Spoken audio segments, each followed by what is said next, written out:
I'm Phil. I'm Nilden. I'm Raz.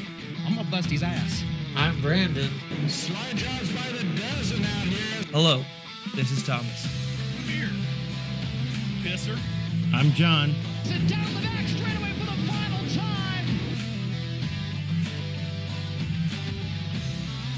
time. Ladies and gentlemen, boys and girls. This is the Dirty Slider Podcast. Don't let a slider get your ass kicked.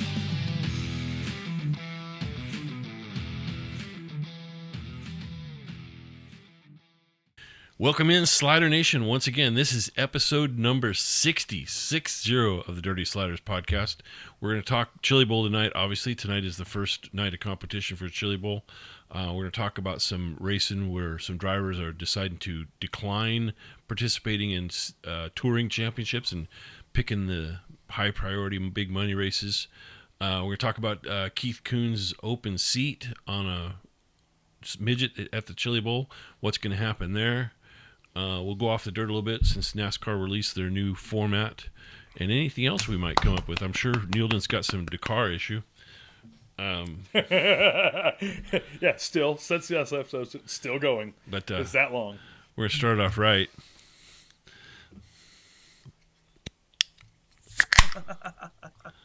In honor Best of I can do. In honor of the Chili Bowl, Thomas and I are going to share some oil fire tonight.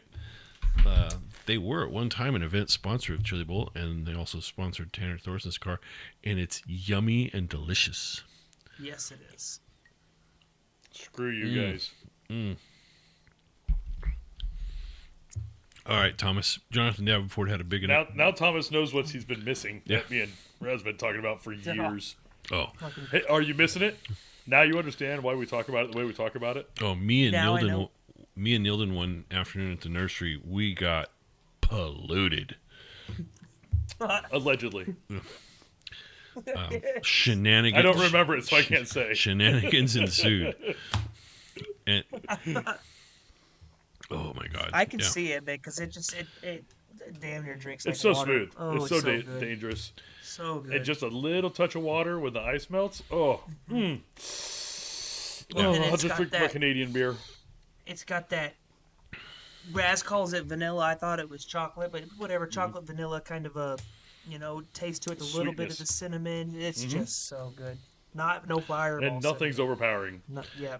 It's not like drinking a Red Hot like Fireball is. It's it's smooth. It's a good sipping whiskey. I'll tell you, the lick is when the weather's a little nicer in Kentucky is a cigar. Oh yeah. The oil fire and scratching behind your dog's ear sitting in the backyard. It doesn't get That's any. why It you doesn't gotta get any get you better. one of these glasses. Yeah. Yeah. It's not for your finger, although it works when it's not there. Yeah, something a little bigger. You wouldn't know what that is though. It keeps falling out. They keep falling off. I don't know what the problem is. Oh, I don't know how man. these other guys do it. All right, so Before we get into that, I just wanted to talk about my aunt finally got my uncle to quit drinking. He came home, passed out one night. She took a egg and poured egg white down the crack of his ass, and when he woke up, she said, "Hey, 4 strange men brought you home last night. What's that all about?" He's been sober for 9 years.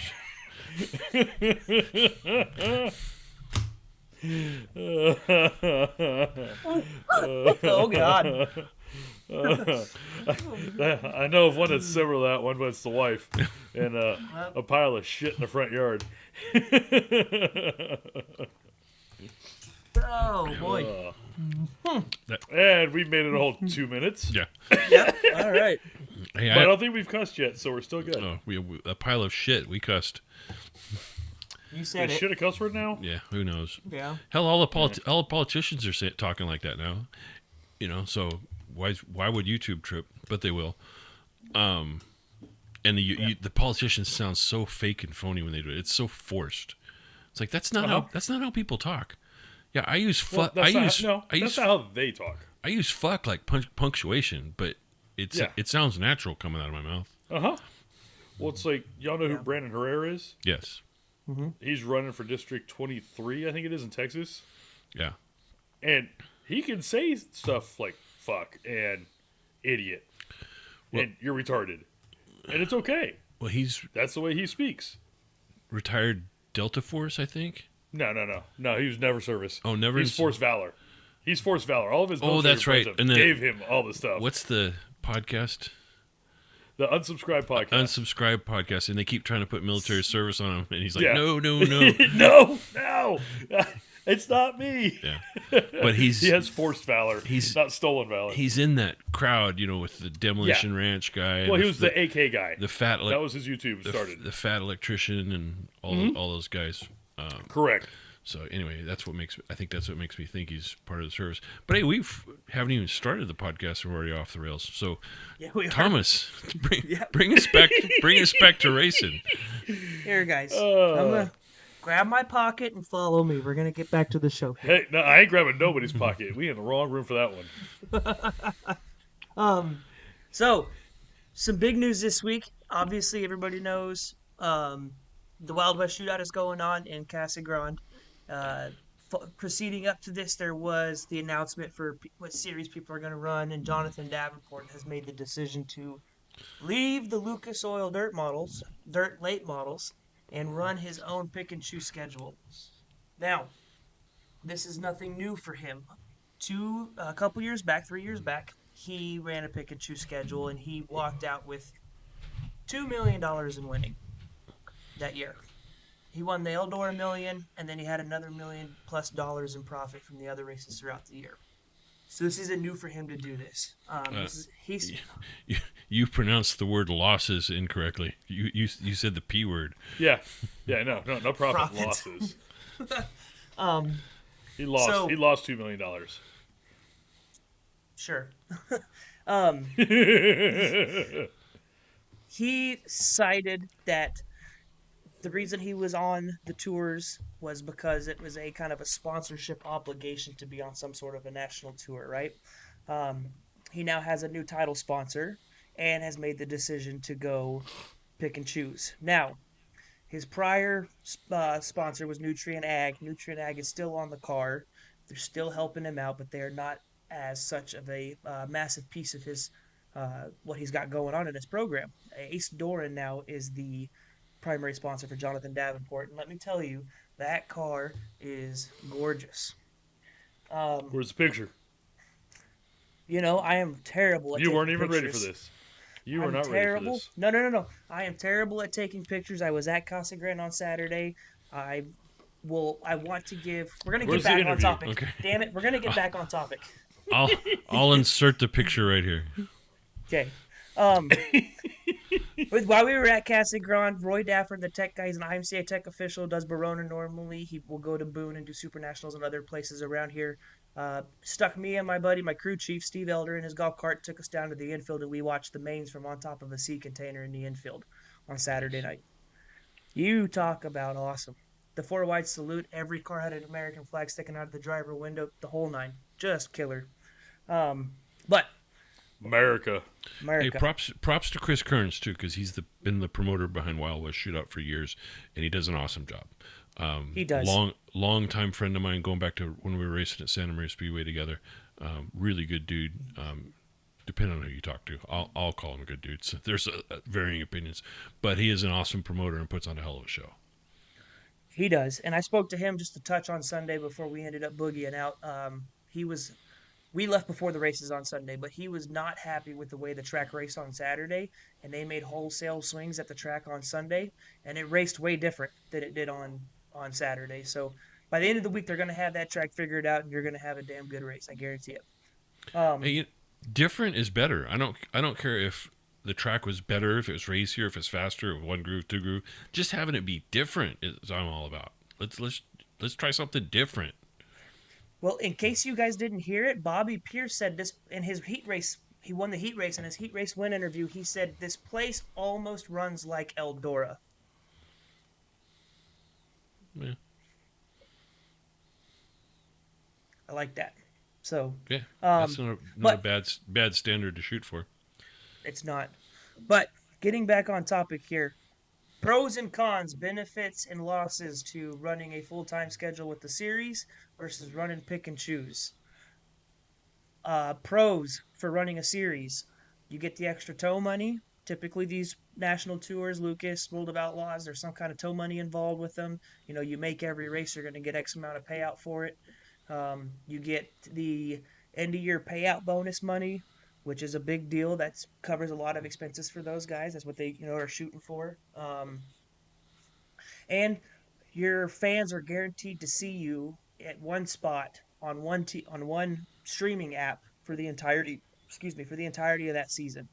Right? There's gonna be racism, and everybody does it. You've got the Joker's Wild for the high limit at Eldora is on Flow, and then the next night they got the King's Royal on Dirt Vision. So you got to bounce back and forth because they're different sanctioning bodies. But as far as you're guaranteed to see your drivers 60 sometimes a week or 60 something times a year with that touring series on that streaming service that you pay money to watch, right?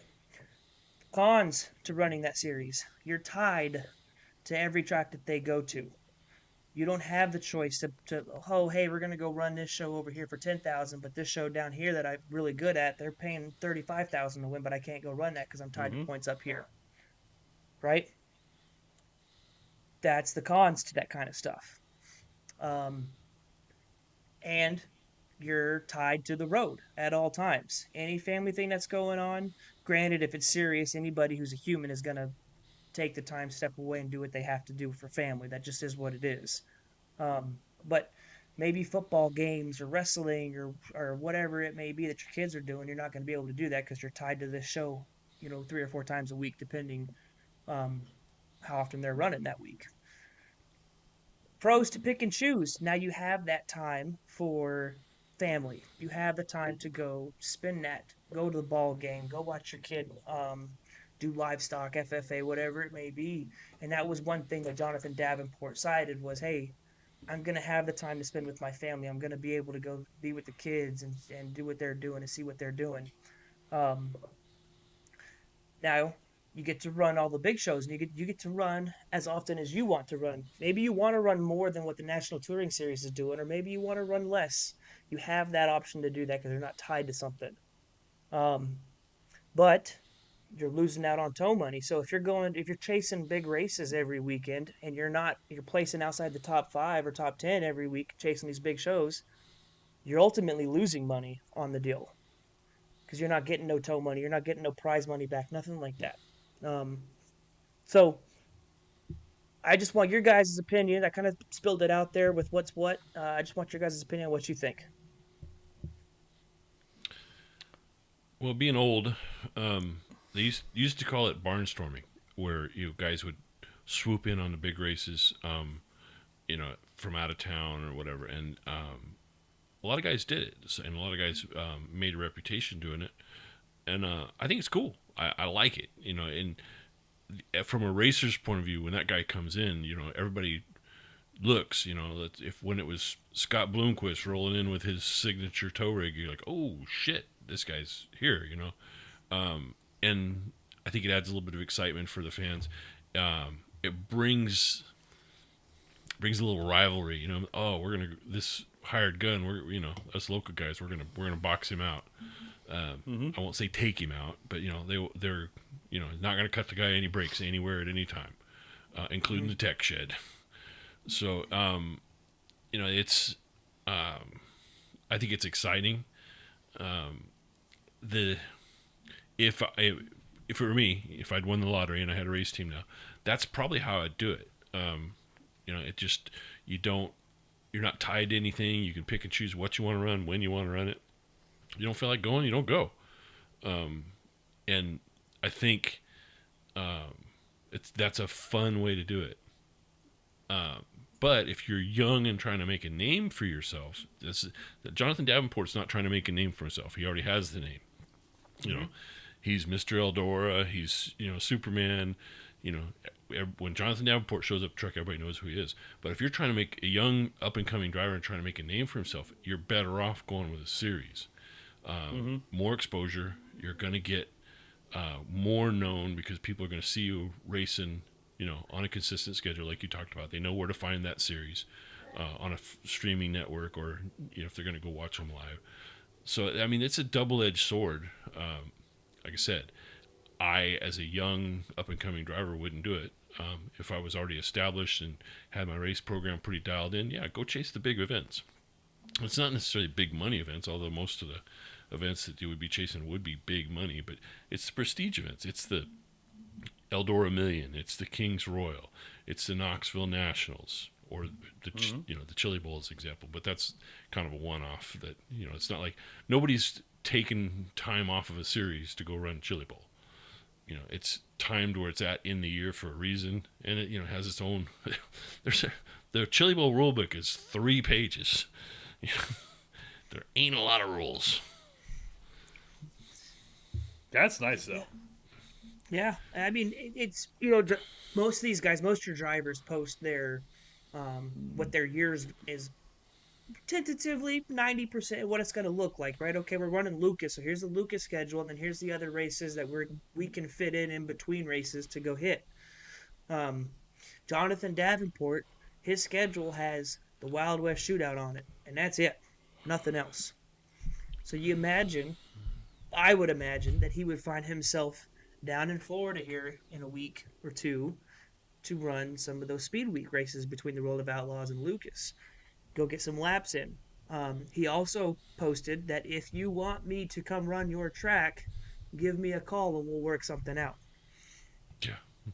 Work something out means you're going to pay me to show up. Maybe he is, maybe he isn't. It's tough for me to think that, right?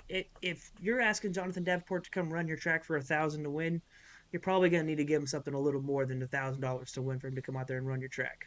Yeah, you're going to get guaranteed tow money is what you're going to get if in that situation. But yeah, I think in today's world with social media being what it is, where you can follow a driver on his Instagram or his X account or his Facebook account, or on YouTube, you can promote yourself and kind of be your own sanctioning body where, fans know where to find your information. They're going to follow your social media. And, if you're, in Arizona, he's going to be at Casa Grande. Well, let's make sure we get out there. I'm a Jonathan Davenport fan. I want to be out there. So I think that takes the place of what, the sanctioning bodies used to do back in the, the 80s and the 90s, or, even farther back than that.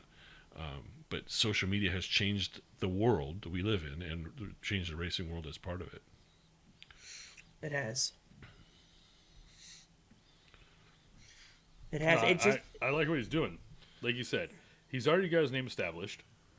People know who he is. He doesn't need to run the circuit for the sake of running it.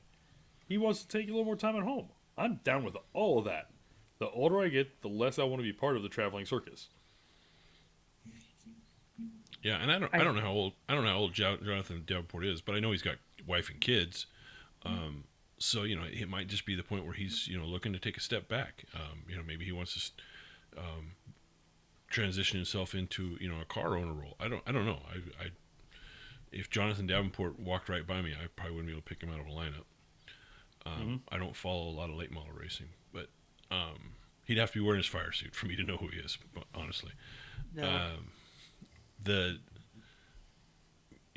But you got to do what your own thing. As you get older, as I get older, things change. What's more important is family. It becomes way more important.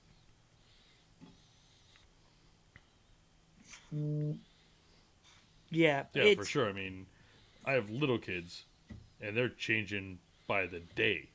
My daughter right now, she goes, way back when I was 4, it was like 2 months ago. But to her, it was way back when. So, I mean, things in her world are changing. Already? She's 5. Good God.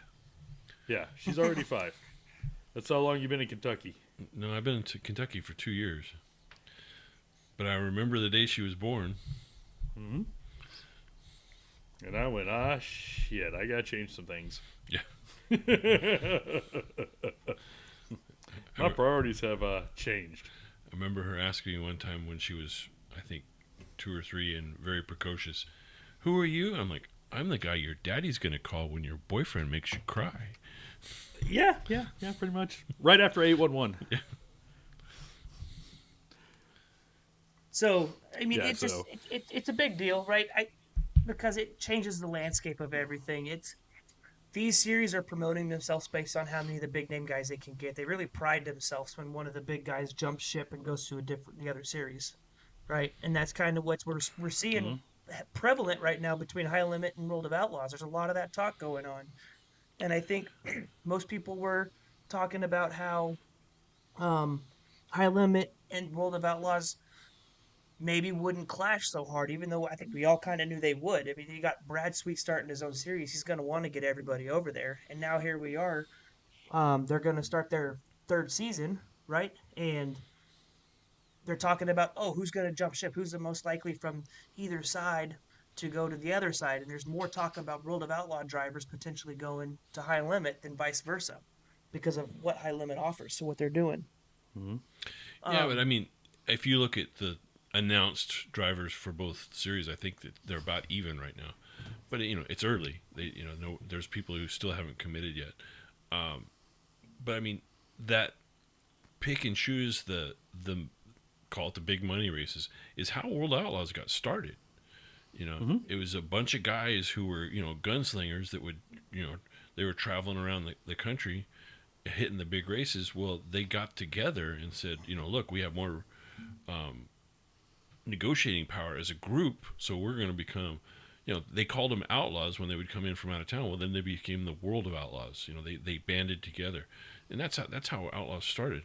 So I think a good thing can come of it, and it might start a trend. You might see some guys like Bobby Pierce or Chris Ferguson or those guys who go, hey, you know what, he's onto something here. Let's do this a little different. But it really comes down to, a lot of it has to do with your sponsorship deal. It's not uncommon for sponsorship language to be, you are committed to running X series, and you have to run X number of races or 80, shows. 80% of those dates to fulfill your contract, or 90%, or even 100%. So the sponsors rule the world. So that's he's lucky, and he's got a situation where a sponsor's very accommodating. Yeah. So I did. Go ahead. I did get the chance at the Wild West Shootout to speak with a couple of different drivers. Did you guys know that when Turbo pulled into the pits in Casa Grande, he had his spot marked out with a very nice drawing?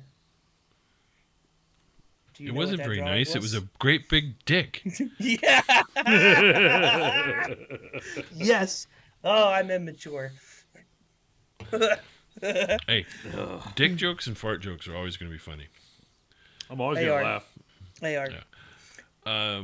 Switching from stock cars to open wheel, it was announced this week for Chili Bowl that Keith Kunz, the biggest team at Chili Bowl. The biggest, I'm sure. No, it's without a doubt. I mean, it takes two teams to make up close to one to his. Almost make him. Yeah, so he announced that he's got an open seat. And just to really start the rumor mill, Ashton Torgerson hot lapped that car yesterday for hot laps. To shake it down. So what happened was Buddy Kofoid went to, I forget whether it was Australia or New Zealand, I think New Zealand, and he developed some kind of bug or something and is sick enough where he can't drive. So they announced that he's out of that seat, will not be racing Chili Bowl. And Keith Kunz was very non-committal about what they were doing. He hinted that car might be parked all week. But they have all the way up till Friday to figure it out and put somebody in that car. Because the Chili Bowl will let you enter that same day. It's like, you want to race? Okay, come on, here you go. Fill out this form, pay your money, and you're in the race. Especially if your name is Keith Kunz. Yeah. So we were talking about this online when it happened, and I said, it's intriguing. There are some possibilities. So, we're gonna play a little game right now of who do you think would be cool in that seat? Who do you think might go in that seat? What your thoughts are, and I'll start it off. The coolest outcome that I think that would just set the internet on fire. The guy's already there. He's in the building. He's a 2-time Chili Bowl champion. He happens to be the Grand Marshal for this year's Chili Bowl. One Tony Smoke Stewart. And it'd be all about just calling up his guy and say, hey, FedEx my seat to the Chili Bowl. I guarantee he's got his driving suit there with him, with a helmet. Every driver, Well, if not, you put it with a seat. Yeah, every driver I know travels with that stuff. Tony has a habit of parking a bus out in the parking lot and staying there, so it's very well possible. Has multiple fire suits and helmets in there. Yeah, I think it'd be awesome if it happened, and I really think you could throw Smoke in a midget, and he hasn't driven a midget in probably 10 years or more. I think you could throw Smoke in a midget, especially a Keith Kunz midget, and he would open some eyes at that Chili Bowl. I'm not saying he'd win the thing, but I'm not saying he couldn't win it either. I'd say he'd go to Saturday. Oh yeah, for sure. Straight from his qualifying night, like he's not going to do the alphabet soup. He would be in the A feature on whatever qualifying night he was in, and at least 3 drivers would be mad at him. I know Kyle Busch will not be there. His car's there, but somebody else is driving it. Yeah. Yep. So, is that a name you're throwing out there, Neildon? Think Keith Kunz? Oh, I'd love to see it. I don't think there's a snowball's chance in hell that's going to happen. But I mean, obviously, we'd love that. I mean, Raz, you put together a pretty good list and sent it to us in that message. And I am going to pull from that list, and it would be cool to see either Casey Kane or Brad Sweet, I think. Yeah, and I think both of those guys have underperformed at Chili Bowl. Brad Sweet just, for some reason, doesn't seem to have a good feel for a midget. And Casey Kane has raced there a few times and just not done amazing. I'll throw another name out for you. He's got automatic Keith Kunz tie-in, another 2-time Chili Bowl champion. And he'd have to ship more than his seat to Chili Bowl. He'd have to send in his pedal extenders and everything else that they do to a midget to get him in. It'd be one. They may still have a set of his in the car or in the trailer. Yeah, Keith might still have it. So Rico Abreu, and there's an automatic tie-in with Keith Kunz. I think that would be amazing too. And again, like I said, you'd set the internet on fire if he did it. I'm sure it's Rico's call. If Rico said, "Hey, I'm on my way, have that car ready for me," Keith be okay. Yeah, Keith loves Rico. Well, how do you not love Rico? Yeah. Well, especially when he wins your Golden Driller. Well, just his attitude alone is worth it having it. Yeah. The midget driver, the midget's awesome. Yeah. Did you see the interview where he? Sorry. You're probably going to talk about the same thing I'm about to bring up. Side note: when Rico won the Chili Bowl in 2015, I think, he pissed his fire suit right before the A main. drove the entire main soaked in his own pee, won it, and then jumped into Keith Kunz's arms. He's doing this national interview, and he's like, "Don't tell him I said this." Yeah, don't tell Keith. Goodness. Yep, that's what I was going to bring up. So we threw the nonsense, not going to happen ones out there. Although I think Rico could happen. It's up to Rico. But thank you, honey. A couple that might possibly happen just because some rather oddball stuff would be cool. And I have a personal connection with this driver. Put Nick Drake in a car. Put Nick Drake in a Keith Kunz car, and there's a natural tie-in there because Jay Drake, former Chili Bowl winner, is the competition director. I don't know what his exact title is, but he's basically over all the midget racing for Keith Kunz. He runs that team. Jay Drake is Nick Drake's father. And I think it would be cool if they could make that happen, because I think Nick Drake's a hell of a driver. He's run his family car that he and his little brother Trevor Klein, his mom Denise Klein, and his stepdad Troy Klein they do that operation by themselves. They assemble the cars, they repair the cars, they do everything on those cars, and he runs fairly decent. For that same connection, although a little less of a connection, I'd like to see Trevor Klein get in there, because that's the younger brother. I believe he just turned 18. I know he just graduated high school. There's a connection with Jay Drake. Now he is not Jay Drake's son. He's Troy's and Denise's son. But there's a little bit of a relationship there. I think that would be cool. Yeah. Who else would you throw out there? I mean, Timez is in the building. So he's driving. He's driving for a long time sponsor and friend of his, Tim Engler. Caleb Montgomery would be awesome, but I don't think there's enough of a connection with him and Keith Kunz. The interesting thing is, I'm not going to say the number. There is a number of what, if you want to run a Keith Kunz midget for Chili Bowl, what it will cost. Now, either you as a driver are paying that, or a driver's dad is paying that, or you're going out and getting sponsors to pay for it and then paying that to Keith Kunz Motorsports. Keith Kunz is not paying anybody to drive for him. You are paying Keith Kunz to get in a Keith Kunz car. And like I said, there is a number. Now, Buddy Kofoid... And it's a lot more than the $6,000 plus $2,500 deposit we saw in one car that's there. Like I said, I don't want to... $8,500? I'd consider taking a car out there for a couple laps. Yeah, I don't want to get into the number, although there was no, because it's not our business. There was a number thrown out by someone who should and would know what that number is. He's close enough tied into midget racing. When he said that number, I'm like, okay. It was staggeringly high. But Buddy Kofoid, through one form or another, has already paid that. And I'm sure that money is basically forfeit. It's like, hey, no, we did our part. We prepped the car. We got it to the track. It's ready to go. If you can't come, you can't make it. Well, that's not our fault.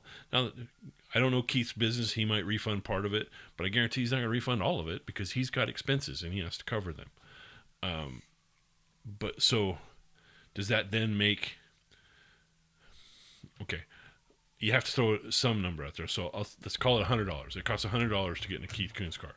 Now, if Buddy Kofoid has paid that $100, and then Keith Kunz says, okay, since you couldn't make it and you're sick, we're going to give you half that back.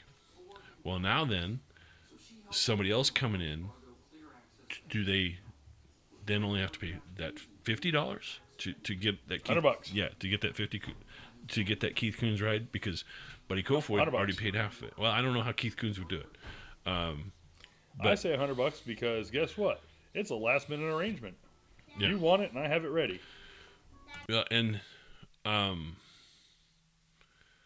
Ashton Torgerson's father could pay that. Has the money. Yeah, he could pay that. But, I mean, Ashton's racing somebody else's car. Yeah. So that's not going to happen. I don't know who Ashton Torgerson's running for this year. It might be Keith. I don't know. Yeah. Fuck it. Put me in it, Raz. Go for it. All you got to do is come up with the dinero. The 2-digit, 3-digit fund it would take to get in that car. Yeah.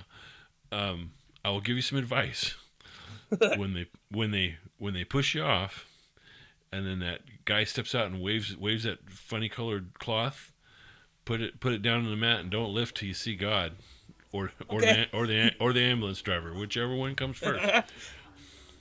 Okay. I think you need to go talk to the recruiting office. You get sponsored by the U.S. government. Yeah, there you go. Ask Donald Maybe Trump pay for me to do this. Tell them you're going to open a learning center. Yeah, ask Donald Trump to sponsor you. So I just thought that was very intriguing, and like I said, And the worst you can say is no. yeah, They know it opened up a lot of possibilities of wow, who could you then put in that seat? And I think the only one that's really viable is Rico, and obviously if Rico had any interest in it, you'd already been hearing it. Mm-hmm. Well, it comes down to, as from what I got from the interview, was logistics was the problem. Meaning what? To get somebody there in time, and get everything set up in time. Airplanes run every day. You know, if you're not putting a driver into the car till Friday, which they, like I said, they can do that. They pull Buddy Kofoid's entry and get another entry. You got plenty of time. I keep forgetting you're not locked in already. Yeah. To your start or your day. You legitimately. Speaking of starts, it's starting the A now. Yeah. You could. Anywhere in the world could make it to Chili Bowl in time for that race. And if maybe it's not just so much that, it's this getting a little bit of seat time run in the midget. Yeah. I mean, there's only a few drivers that you can plug in like Larson. What? Like I said, you could plug Rico in. You could plug. Who else could you plug in, really? Casey Kane would be an obvious one. Brad Sweet would be an obvious one. You wouldn't necessarily be able to plug Smoke in. You're going to have to butter the sides. You have to wind it up, I think. Yeah. You're gonna have to butter the sides of that seat and slide him on you. What about like a Ricky My internet Stenhouse? is not happy right now. Stenhouse has his own team so why would he go race for the That's competition? True. Yeah, I forget. Let's see what they got. He's got his own team. Yeah, trust me, they know what they got. Yeah. I mean, there's Damian Gardner, who's mostly retired. Ooh. Also, defending champ. There's a lot of names. And if I was Caleb Montgomery, I'd be calling Keith Kunz. Seriously, take your shot. Why not? I mean, what's the worst that happens? No? Yeah, you've already gotten a no from. You're not good enough for my car? Okay. Cool. Thanks. Or, you can't afford my car. Yeah, you're probably right. Yeah. But Shane Sexton, if you're listening, call Keith Kunz. Yes. Damn it! You just took it away from me. What's I was the worst? literally going to What's the say worst the that same happens? damn thing. You have till Friday to get there. Oh, wait, you're already going. Yeah, I think he's already there. It's all right. His dad's still here. FedEx goes everywhere every day. But with Shane's narrow ass, you wouldn't have trouble finding a seat. No, not at all. Well, and hell, aren't there guys that manufacture that have stuff there? Oh yeah. He The could. vendor alley? Yeah, but he could find a seat for sure. I mean, the guy we interviewed here on the podcast, Carbon Kenny, he's got carbon fiber. He's got carbon fiber seats there at the track. Ooh. Oh shit! Sorry. Yeah. Yeah, we're listening to your music in the background. No, that's trolls, sir. Oh, it's trolls. That is for the 5-year-old. Nice. The 5-year-old who will be dating next week. Shut it. I don't have enough yet. Yeah. What else we got? Well, I mean. Well, we still have NASCAR. We still have Dakar. Well, We still have. Did we talk about Corey Day yet? He might need a car. Before we get into Corey Day, let's give out our props to Christopher Bell. He won the Race of Champions earlier tonight. Yes. Young money. I'm just gonna say, young money, baby. He looked fast. He's making everyone else look slow right now. Yeah. The props to I have to be careful saying this because I say it another way. Shane Golobic for running second.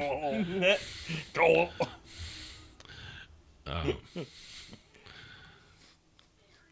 But Corey Day finished dead last after a pretty, not really a flip, kind of a spun like a top. Just But, a cargo yeah. kind of a Pirouette. deal. Yeah. But yeah, that car might be damaged. I don't know about Ryan Bernal's car after wrecking on practice, but man, that was a nasty, nasty wreck. Did I steal that one from you That too? one was no. That one was horrible. I was just throwing my hands up because, I mean, granted, it's practice. You've only got one session, and you get what they were getting 5 laps, right? 3. Tulsa was it 3 still? I know for the 3. shootout they got 3. They got 3 Trust for that me, one. Okay, 3. so you get one session, And- 3 laps. So you want to get every little squeeze of juice out of it you can get, and I understand No, that. I don't think you should do that. I don't. You're okay. Number one, the track you're getting on practice is not the track you're going to get on your race night. Even if you're racing tonight, because practice was yesterday, you're not getting the same track because not enough cars are getting out there to really work that track in like has already happened tonight. That's number one. So, since you're not getting the same track, why are you stop it? Why are you going to go out there and see how your car runs on a track you're not going to get for the rest of the week? It's stupid. So you go out there, you see if the engine will fire. Okay, engine fires. That's a big problem for a few of them. Yeah, it was quite a few actually. You see if the engine will fire. Okay, it fires. Great. Do I have the right gear in it? So you're gonna, see if you're running on into the rev limiter at the flag stem. Okay, we gotta change gear. Do I have the right stagger? That's it. That's all you're checking, and to see if anything's gonna fall off the thing. So if you're doing that, you shouldn't be pushing hard enough to catch the K-rail on the backstretch and go tumbling down the backstretch like Bernal did. I think it's a mental error, and it will shake Bernal's confidence for the rest of the week, cause a bunch of work and expense for his team and his car owner. It's unnecessary. Practice doesn't pay a dime. But he wasn't the only one to do it. He was the only one No, to do it that bad, but he wasn't the only one to do it. No, it happens every year. Someone goes out there and just puts it on kill, and it doesn't make any sense to me. Somebody did it without even being green. Yeah. Who was it? It was the 4 car, but it wasn't Corey Day. No, I don't remember who. Anyway. But he Oh yeah, come out. Let me see if it runs. Whoop, wheelie, flip. Yeah. And that track for Sunday will be juiced up. It's going to have a ton of traction in it.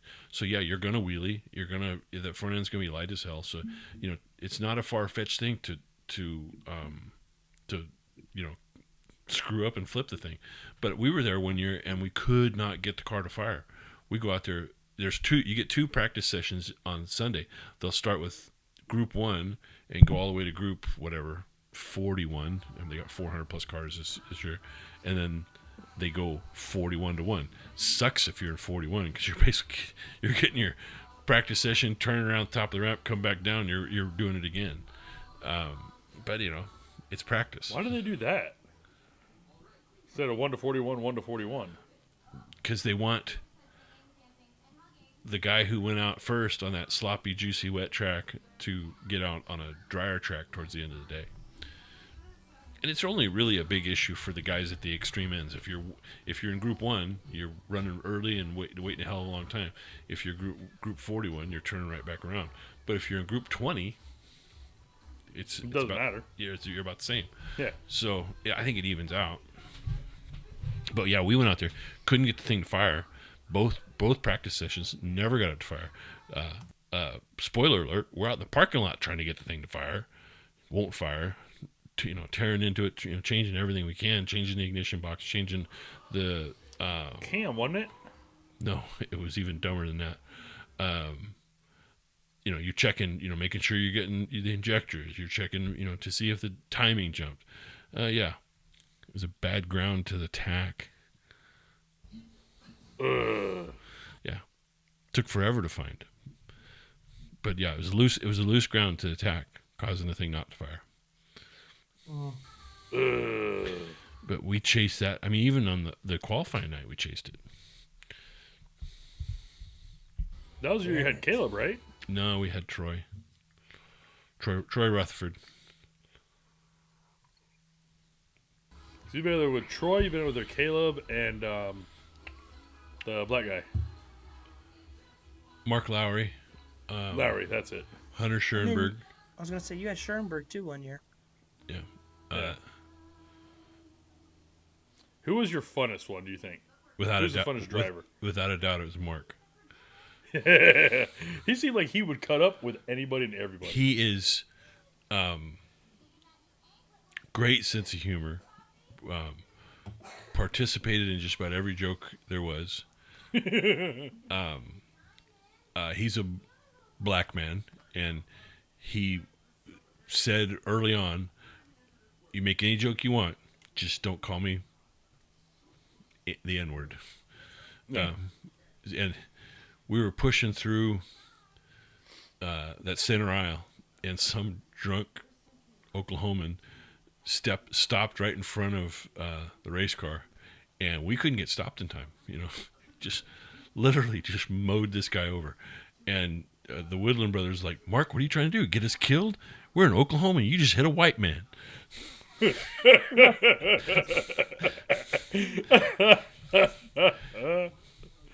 Oh shit! So yeah. I can only imagine his response. Oh, dude, we were laughing so hard, I cried. I hit the gas. I couldn't hit it faster. Yeah. So yeah, just the jokes were outrageous. He flipped his dick off one year, and just destroyed the car. But we're leading him to the hotel room like Ray Charles because his eyes were swollen shut. He literally couldn't see. He had flipped so hard. And the guys were bumping him into walls and everything else. On purpose, of course. We would do Yeah. it too. Yeah. Yeah, we would do it to each other 100%. And does he have a black eye? Hell, how can you tell? Just damn it. stuff like that. The next year, we go and we're hanging out in a bar, and a very famous midget driver who's also a NASCAR driver was disrespecting Mark, and I basically stood up and told one very famous NASCAR driver that if he didn't want to spit his teeth out like chiclets, he's going to quit being a racist fuck. And he decided he wanted to quit being a racist fuck. Did said driver have a silver spoon? No. Oh. But I bet you said driver's racing this year He's racing in In- NASCAR, yeah. in Cup. Yeah, in Cup. So, what else did we do? Oh, he got the shits so bad the second year that we were putting bottles of KO Pectate everywhere. We were giving him, we're doing bodyguard escorts to the shitter. Like he was some kind of rock star. Like somebody special? Dude, he's about shit his brains out. His wife was messaging us from North Carolina going, "Is he going to be okay?" No, he Well, might. he doesn't need to worry about the diet. Yeah, he might shit himself to death. But yeah, he's the first, as far as I know, only black driver to win a Saturday night feature at Chili Bowl. We won that. Which is not nothing. Yeah, we won the F. And then that put us to the back of the E, and then we went home. Yee. Yeah. Fuck. Yee. Yep. But I mean, he it's did like he did a great interview on Flow for that. He's like, I remember that. "Oh, Jack and Jill went up the hill, and so did we." It's like, I remember that. He was all fired up. yeah, super fun guy. Caleb's a close second though, but Caleb's a different kind of funny. He's a goofball. He's not active funny. He's adjacent funny. 2 to go. I won't say the most boring, but the quietest one was Hunter Schoenberg for sure.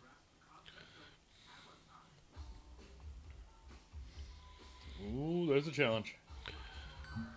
So, yeah, Nealon's watching the race and not doing any narrating.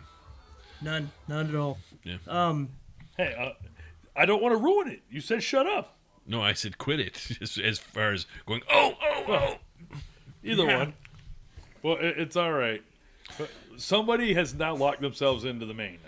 2 people have now locked themselves in. True. Is it over? Yeah. All right, who won? And his name's not Larson? Macintosh. Young Money. Yeah. No, McIntosh was up there, but he got screwed. He's not logged in. Now, Who Larson Danner. and Danner. Wow, that's a surprise. Yep. So they're locked in. He was right there, though. He almost had it. But Now Kai can go back to chilling. So, a little bit less of a national thing, but there's some goings on in the dwarf car world that I wanted to. Oh, okay. We'll go there, and then we can go international. Yeah. And then we'll come back national. So, the National Dwarf Car Association, which formerly was the Southern California Dwarf Car Association, has announced that they have picked up a major title sponsor for their season, and it is a major title sponsor. Which is for sure. Yeah, they've committed to it. It's Haas Automation. So, yes, that same Gene Haas that owns teams in Formula One, owns teams in NASCAR, is sponsoring that series.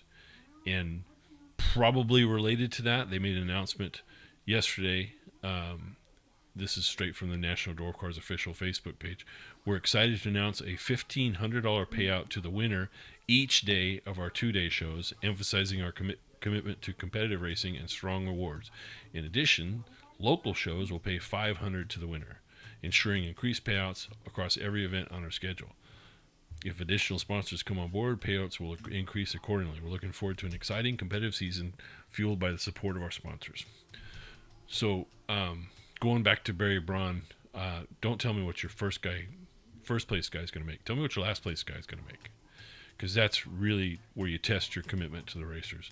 But I don't want to take anything away from this. This is a major deal in dwarf cars. This is some bigger payouts than they've been getting, and I really think if Tammy Velasquez and the rest of the people over there at National Dwarf Car continue on this path, they're going to make something out of dwarf cars, which I think dwarf cars have been underrepresented and underrated for a long time. There's some great racing.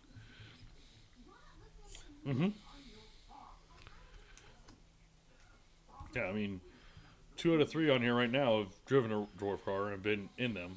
Yeah. And they are a blast. They're so It's fun. wheel to wheel, and they're quick. And what I mean quick is you think you want to turn, oh shit, I already did. Yeah, if you think it, the car does it. They're super responsive to the throttle, to the brake, to the steering wheel. They give you great feedback as a driver. You can feel what that car is doing. They're fast. They make fun race car noises with the sport bike engines in them. It's a 1,000-pound car without the driver, with close to 200 horsepower. And they get it done. It's some amazing racing. You and I have both raced them, and I've raced quite a few different platforms. That was the hardest platform to drive I've ever driven, just because the car is so responsive and it's like a go-kart, really. Yeah. Well, amazing powder weight ratio, short wheelbase. Yeah, and a lot of tire for what they have. I mean, they're 7-inch wide Hoosiers, but on a 1,000-pound car, 4 7-inch wide Hoosiers, that's really quite a bit of tire. I mean, how wide is your tire on your sport mod? 8. Yeah. So you weigh twice as much and you have 1 more inch. Yeah. Yep. So And ours are stickier. True.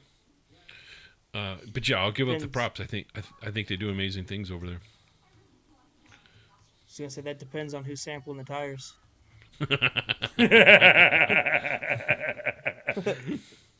Gooey, not gooey. Yep. Gooey. Ooh, gumball. So, keeping things. I don't want to keep it moving if you still want to talk Reds, but I want to keep it local before we jump international here. Yeah. Well, I was going to go back to local, but fine. You said international than national, but national's not local. Go, Thomas. That's more local than Okay. international. Go, Thomas. Breaking news: the Diamond in the Desert, Cocopah Speedway, will be reopening October of 2026. If you follow Mr. Peary on Facebook, for those of you that are local down here to SoCal, he had a meeting with the tribe last week. He got his letter of acceptance today. and they are pushing forward with getting the track open by October. Halloween, I think, is what they're shooting for of 2026. So October, the end of October this Let year. me know when he has insurance. I would think most all that stuff would have been in place prior to him doing a handshake agreement here. He has I'd say he probably has approval to do it. But, because as far, from my understanding, that's what the big holdup has been. All right, if the is track getting opens good up, insurance on it again. if the track opens up and we go race in October, your ass is riding with me, bud. I'm holding you to it. Yeah, we'll replay this. Ow! We'll Ow! Ow! replay this episode. Okay. Ow! All right, get your Dakar fix on. So, Mr. Local Boy Seth Quintero was having a great Dakar until they came across a new style of rock out there. The front tires were taking out the back tires with the rocks. So he ended up with 5 flats on one stage. They only have 2 spares. Well, don't they run that tire mousse system at Dakar? That's only in the dirt bikes. Oh. The cars are just regular BFG, the same stuff we run here in Baja. Did you see But he went through the video I 3 shared? spares. Video I shared of the motorcycle rider who finishing the marathon stage with no On back the rim? with no back tire. He's doing like 10 miles And that an was hour. the liaison. Yeah. And that's the thing. That's part of the car is he had already done the special, which is the off-road part. Now he was on the liaison to get to the bivouac and still has to make that to be considered complete. Yeah. Because, the guys are saying the worst you can do is ride those things on the wheel because the spokes just break and then you're done. But that's basically how Seth came across the line. He came across the line with 1 tire and 3 wheels. Jesus. He ended up being an hour down on the day. And he stayed that hour and a few minutes down since then. So he's essentially out of the running for the overall. But he's shown the pace. He's shown the wins. The last 7 stages, they've had 7 different winners in the Ultimates class. So it's been a really good Dakar as far as the competition level. There's not one team or one manufacturer running away. Because I have guys in the Toyota camp, and we have guys in the Ford camp, and, I can't decide. And then you got Sebastian Loeb and his Sand Demon or Sand something. So I got all kinds of guys I'm going for in every class. It's been a very, very good show. I sent you guys a video of the one car stuffing at the Witch Eye in the dunes. Yeah, good night. Yeah. My sternum hurt just watching that crash. Yeah, I mean, how they navigate and how fast they go through the dunes is incredible. Yeah. I mean, I've been out to Glamis, and I think I can carry a decent pace when I'm following somebody. Because then I can see what that car did, and I can kind of judge what's going on. These guys are going blind and wide out. Yeah. It is incredible, the speed that these guys maintain, while following a path on a GPS. And their GPS isn't like ours, where we actually have a trail. Theirs is literally go 150 meters and slight right. Yeah, you kind of a generic idea where you're going. That's about it. Yeah, and you still have the electronic waypoints you have to hit and all that stuff. Yeah. So it's an incredible race. I tried going with Robbie way back in the day, but I never got a response. I emailed him, but didn't go anywhere. It's always funny when you can tell when they're trying to get that waypoint to ping on their GPS because sometimes you see them driving in circles. Like, it's right here. Yeah. I'm not close enough. Yeah. He's got to be within 50 meters or 50 feet or whatever the measurement is. Yeah. 5 meters probably. Yeah, I'm sure. So it can get interesting for sure. I'm sure there's some strong language inside the cockpit while they're doing that. Oh, I sent you guys one. It was I'm not sure who she was driving, but the co-driver was like, "Are you feeling okay?" She's like, "Yeah." He was like, "Why are you driving like my grandma?" No. Okay. He said, "Then why are you driving like my fucking grandma?" Oh, okay. Let me shake it off. Let's get going. Yeah. Yes, sir. Land Rover Defender looks like, unless something catastrophic happens, they'll be taking the stock class with either Petter Hansel or the other two drivers. He actually flopped his over in one of the canyons one day. They had a really effed up line they had to go through in the sand dunes on some slick rock that literally just tipped them over. Like, everyone was trying not to tip over, and that was the path they had to take. So it's been a really good battle. I've been really happy watching it. I get my daily updates. I'm really sad when it ends. All right, well, last segment, we're going to go off the dirt with this one. Big news, NASCAR announced their championship format today. I was at work and didn't get to pay real close attention to it, but I caught that the winner gets X amount of points, and the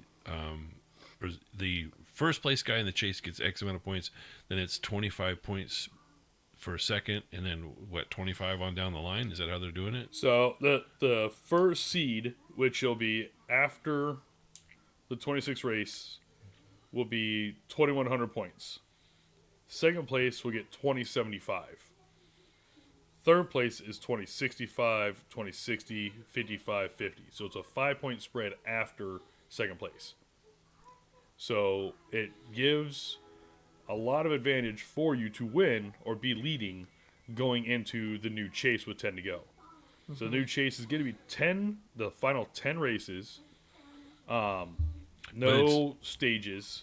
But it's not going to be race victories. It's going to be points. Who's leading the points after 26 Top races? 16 in Correct, points. correct. Not Top- SVG win 5 road course races and finish 22nd in points and make the chase.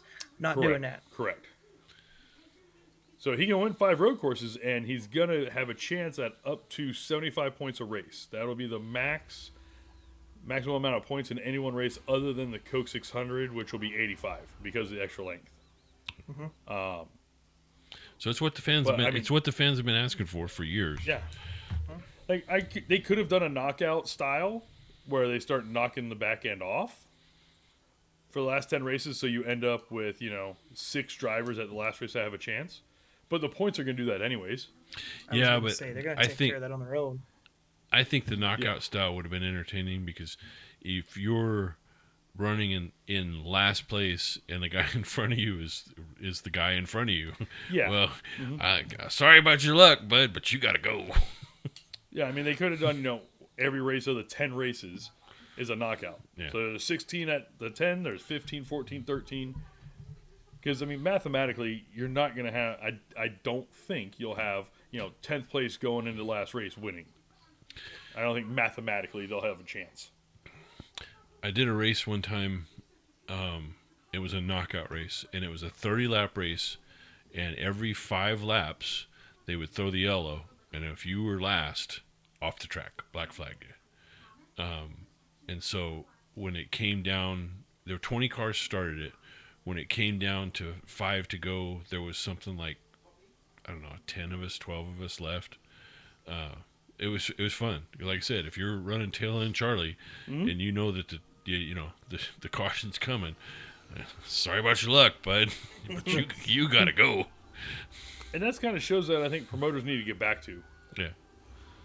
Because I understand why some drivers don't like it because, you're going to tear my shit up. Well, you don't have to participate. Yeah. So, anyway, your entertainment is driving the car. Our entertainment is entertaining the fans.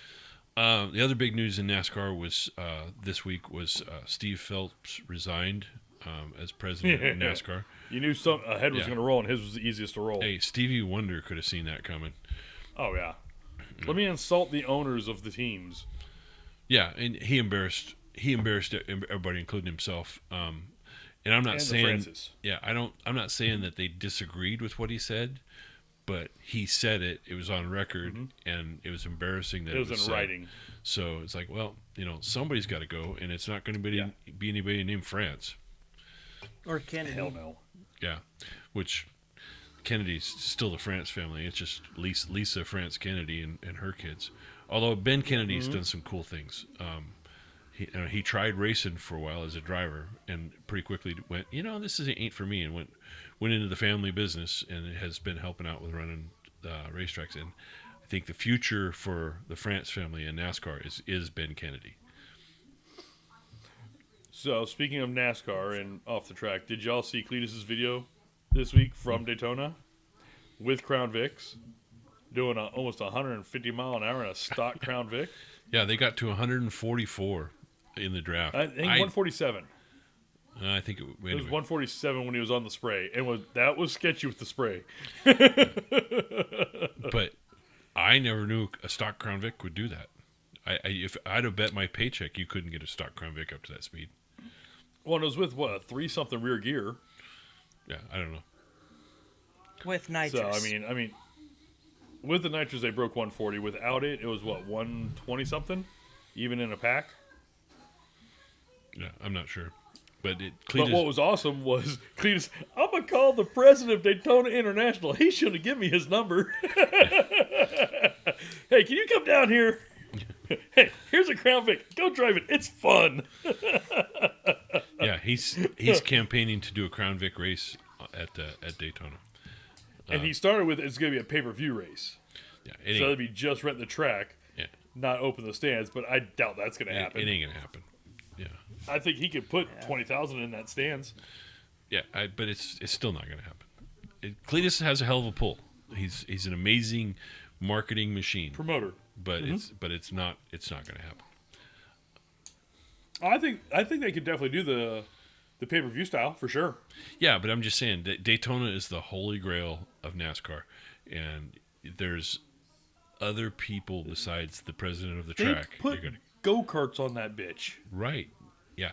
In IKF, the International Karting Federation, puts on a race there. There's a prestige there that is okay for that. I mean, they do And like the go-karts, president said, they do dirt he's bikes. the biggest Crown Vic series there is. Yeah. He's the most prestigious. I don't think it'll happen just because they're going to go, oh, it's beneath Daytona. I don't think so. I don't think so Harry either. Vaughn might have something to say about I, that. no, I'm disagreeing. I think it's going to happen. Yeah. I think Cletus has shown that he has a pull to help NASCAR, to bring fans in, that they've already bent rules for him. Oh, yeah. Did you see where squirrels race in ARCA this year? I saw he had a fire suit with ARCA on it. Oh, I haven't seen him enter Okay. anything. You need to watch today's Cletus video. It was the ARCA. I haven't seen today's yet. It was the ARCA practice at Yeah. Daytona, and they announced that Squirrel's going to be running. Squirrel McNutt. McNutt is going to be running a limited schedule because they won't let him run Daytona without running something else first. Yeah. In an ARCA car, same team as Cletus, full sponsorship by Heatwave. That's the Heatwave fire suit he had on. Yeah, no, I figured that. Yeah. So he's going to run 3 or 4 races, just makes me- starting with Hickory, which is a short track. See, because now my brain goes to the monetary side of it. Because George is the hype man. Is he getting paid good enough to pay for it himself? I doubt that. But I'll tell you what, I wouldn't put that man in a race car for not all the tea in China. I don't think he can drive. I think he's mediocre. That's very mediocre. You know, Daytona, different story. Yep. All right. I'm almost out of oil fire, so I guess we got to bring this thing to an end. I'm out of beer. Yeah, I will. The fridge is way back there. I am gonna bring it up because I want to. Verona released their schedule for this season. If you boys haven't seen it, Sport Mods jumped up to 12 races this year, twice the 6 or the 8. Sorry, the 8 we had last year. Super excited about that. They have 2 dates at the end of the schedule after October that are TBD. Don't know what those are going to be for. They have put feelers out there on their interwebs for running go-karts on Sunday mornings after the races, and the talks about bringing in unsanctioned 410, 360 sprint cars to the track. If there was interest in that from folks. The exciting part about the Verona schedule coming out is now I know what my dates are going to look like, and I can kind of plan some travel around that. And there is something really appetizing in September that is a 2-day show up at Santa Maria. I think that would be worth going to do. Kern's got a 2-day show in March we want to go do. Mojave's going to have some races. Cocopa's going to open back up. At Casa Grande, so definitely some opportunity for traveling. and I think we're going in the right direction here. Have you announced your sponsor for this year yet on the podcast? I don't know if I have. So our new sponsor for this year is going to be Brian's Racing Enterprises out of Santee down here. Brian has been great. I got in touch with these guys when I started running the sport mod. He's my shock supplier, my parts supplier, my fuel supplier, everything. He's the knowledge when I don't know what's going on. He's always answered the phone, always been there, always been willing to help, and now he wants to jump on board with us. He thinks we're doing good things, we're running strong, and he wants to help the program run. So some exciting things are coming. Once I get those nailed out and finalized and figure it out, we'll we'll go from there. But super excited to have him on board. This is a great opportunity, and look out this year. I think we're going to be pretty lights out. All right, with that, we'll bring it to a close. Please like our video. It helps out a lot with the algorithm, and we could use that help. If you want to see more of this, subscribe, click the notification bell, all that. We are Dirty Sliders on Patreon. Go over there and get yourself some gear. You can support us for as little as $1 a month. We are dirty.sliders on X, dirty_sliders on Instagram, and on Facebook, we're Dirty Sliders. So you can find us there, or you can follow us there, you can support us there. We appreciate everything that you guys do. We love doing this. We would do it if nobody listened. We don't care. We just love hanging out and talking shit to each other. But thank you for everybody who has listened, who has supported, and we'll see y'all next week. Good night, everybody. See y'all. You're muted.